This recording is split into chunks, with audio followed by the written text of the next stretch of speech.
Hey there, I'm Ian Douglas. I'm the author of the website techinterview.guide, and I'm here to help people with career advancement and interview preparation. My live stream on Twitch covers topics such as company research, how to build resumes and cover letters, applying for the job, getting through interviews, and what to do during negotiations. I've coached thousands and thousands of people over the years to get jobs at the biggest tech companies in the industry, and I'm here to help you too. The following episode is taken from a longer live stream event and may contain interactions with other people in chat. Check out the end of the episode for more information. Let's get to it. As well, first time chat from Maybe Awake. Thanks for dropping by. Thanks for joining us today. Given all the layoffs and economic situation, do you think it's a good time right now for me to change jobs as a software engineer? That's a really good question. I was thinking about this last night actually, because a lot of people are like, "Oh, what's going to happen with the economy and the economics of what's going on because there are layoffs and things like that." It's going to impact some of the consulting work I do on the side, and so that maybe means like, am I going to be able to like match all the money on the tech fundraiser? I mean, I'm gonna match it anyway, but like, my consulting work is going to start to dry up a little bit. It's definitely going to impact entry-level devs trying to get into the industry, because companies who are laying people off are going to want to hire more senior level devs, just to avoid having a lot of entry level talent where they're not getting stuff done. At the same time, I think we're going to start seeing salaries kind of normalize again. I think we'll start seeing salaries come back to like a more like usual kind of range instead of being really elevated the way they have been the last year or two. Is it a good time to change your job? I think the biggest thing that's going to impact you, if you stay in your current job with the economy the way that it is with inflation, are you getting a raise? Like, are you getting a cost of living adjustment like every 6 months to keep up with inflation? Some companies are like, well, why do we have to keep up with inflation? We're already paying you tech salary, which is way beyond like normal salaries, for other kinds of jobs. So some companies are going to be opposed to giving those raises, but at the same time, if you're not getting that 5, 6, 8, 9% raise, you're making less money. Like, you're taking home less money.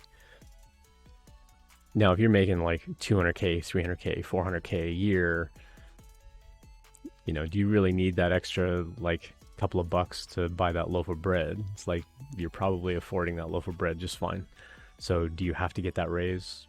At the same time, it's the principle of it. Companies need to take care of their staff. Is it a good time to change your job? It could be a little risky. I think you have to be careful where you go, and you have to really examine the company that you're going to, because if you change your job, think about this. If you change your job and that company has a layoff, you're probably one of the first people out the door. You might be hired in at a slightly lower salary, in which case they might keep you because you're cheaper than the people that have been there a long time that are costing them more from a salary point of view.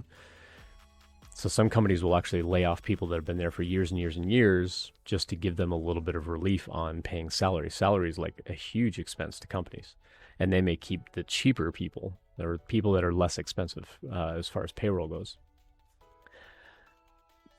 Is it a good time to change your job though? I mean, that's going to be a question that you're going to have to answer as far as like what you want to be doing, and is there a reason that you want to leave? Like, if you just want to change your job for the sake of changing your job, I think that's where it can look a little risky from a long-term career perspective. It's like, well, why did you change your job? Like, if you're like, I just wanted to do something different, or it's like, oh, because of economy, I thought it'd be a good time to change. It's like, well, I would, like, as a hiring manager, if I ask, why did you change your job? And you say, oh, I wanted to learn this other thing. I wanted to take my career in another direction. That tells me that you're being proactive about what you want to do with your career, versus like, I was kind of bored and I just wanted to do something different. It's like, okay, you couldn't have found something different to do at your current job. Like that not like a huge flag, but it starts to raise concern for us about how are you really evaluating like what you're doing in your career and where you want to take your career and things like that. So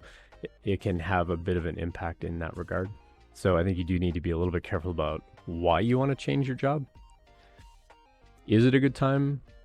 I mean, I think it's still a good time for us as employees, as far as like the power we have to sort of command a better salary than we have in the past. But I think there are a lot of layoffs happening right now. Between April, May, and June, we've seen a lot of companies do layoffs. We've seen a lot of companies, like even big companies like Meta, have hiring freezes, which is going to impact other things too. That I think you need to be careful. You need to be wise about why you're making the change. If you're making the change because you want to take your career in another direction, or you want to kind of take a step up in responsibility, and there is no opportunity for that at your current job, then that's fine. As long as you have a good story to tell, I think it's going to be fine. But if you're just kind of like, yeah, I just wanted another job because I wanted more money, you're going to have a good story to tell about why that other company is important to you, and why what they do is important to you, and so on, in order to convince them to hire you. But later on, you're also going to have to be able to tell a story about how that helped the trajectory of your career with how you want to take your career. So it all comes down to that storytelling and providing that value and things like that. So I would say don't be reckless about it. I think in the economy today, you do need to be careful about where you go and make sure that that company is going to be stable, that they're not going to have layoffs. One of the, like, when I did my job hunt back in December and January, I had a whole bunch of offers, and I basically boiled it down to two places. There was one where the salary was like really elevated, and it was a director level role, and I was going to be doing more people management and less hands-on work, or my position at Postman, which I love, which paid less money, but it's really hands-on, and I really, really enjoy the work. And for me, I wanted the more hands-on kind of work. Well, it turns out if I'd gone with that other company, they laid off that whole team in May or June. Like the whole team got laid off. So I would have been back on the job hunt. It was like April or May. Like I wouldn't have been there very long, and I would have been on the job hunt all over again. And then it's like, well, now do I put a job on my resume that I was only there for 3 months? It's like, well, the story to tell is I got laid off. I took a chance. Company didn't work out. I got laid off, and now I'm back on the job hunt. That's not your fault. So it's not going to be a big deal to other companies if you get laid off. But if you quit your job just because you're bored and you want to go try something new, that can raise a flag for like, are you just jumping around so that you get more money? That's going to be a concern for us. If we hire you, are you going to leave in another 6 months because someone else offers you even more money? Companies can't always afford like, well, let's just throw tons of money around. That's why they have layoffs. Let's be honest, when you start paying people ridiculous salaries, and then they're like, oh wait, we hired all these people, we're paying like millions and millions and millions of dollars in salaries. That's not sustainable. We're like bleeding cash. They have to stop somewhere. And that's why layoffs happen. So I think you have to be careful about where you go. And if you make that change too frequently to try to get that raise, like, yeah, it's great for your bank account, but at some point it's going to impact your career too. So I think you do need to be careful about it. Thanks for checking that out. I hope that you found it helpful. I always appreciate feedback, so please let me know what you think. I appreciate any subscriptions, so please tell your friends and colleagues about it as well. Check out the website techinterview.guide for more information about when I'm live streaming and all of my free content. Drop by a live stream anytime to ask questions or message me privately, whatever makes you most comfortable. See you next time.